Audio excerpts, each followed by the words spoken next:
বাংলাদেশের জাতীয় স্বার্থে 15 ফেব্রুয়ারির মধ্যে যে নির্বাচনের ঘোষণা অন্তর্বর্তী সরকার দিয়েছেন সেইটা ভণ্ডুল করার কোন ষড়যন্ত্র কোন দিক থেকে আমরা মানব না।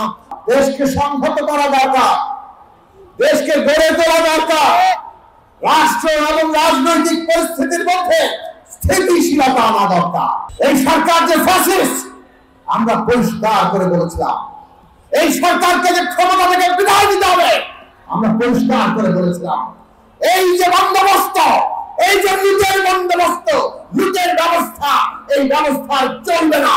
নতুন রাজনৈতিক বন্দোবস্ত লাগবে, নতুন গণতান্ত্রিক বন্দোবস্ত লাগবে, পরিষ্কার করে বলেছিলাম।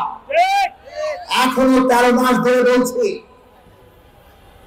আমরা যদি আমাদের এই সত্যিকার ভাবে নতুন বন্দোবস্ত চাই, গণতন্ত্র চাই, তাহলে বিচার, সংস্কার, নির্বাচন আমাদের লাগবে।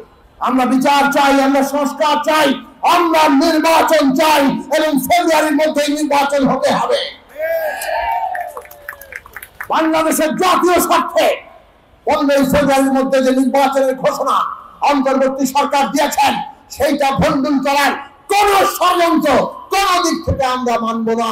আমরা সেটাকে প্রতিরোধ করব। জনগণকে আজকে একটা জায়গায় আসতে হবে। জুলাইয়ের যে সনদ, রক্তের উপর লেখা এই সনদ, এই সনদ যা তৈরি হয়েছে, এই সনদ বৈধ, এই সনদ আগামী জনপ্রতিনিধিরা বাস্তবায়ন করতে বাধ্য। এইরকম আইন করতে হবে। শেখ হাসিনা পরাজিত হয়ে আজকে বাংলাদেশকে জাহান্নামে ঠেলার জন্য যা কিছু করা দরকার সবকিছু করার জন্য উনি প্রস্তুত আছেন। আমরা ঐক্যবদ্ধ থাকলে কোনোভাবেই সে সফল হবে না।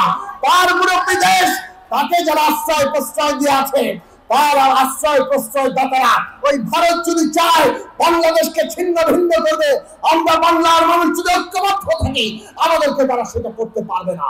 যারা চাঁদাবাজি করছে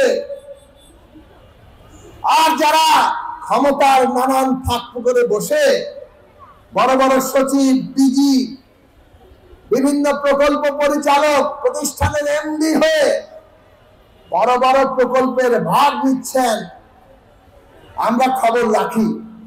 এমনকি বৈষম্য বিরোধী ছাত্র আন্দোলন, তার অনেক সমন্বয়কদের বিরুদ্ধে অভিযোগ উঠেছে। বিএনপি, জামাত, এনসিপি আজকে দুর্নীতির নানান অভিযোগ থেকে তারা কেউ বাইরে নয়।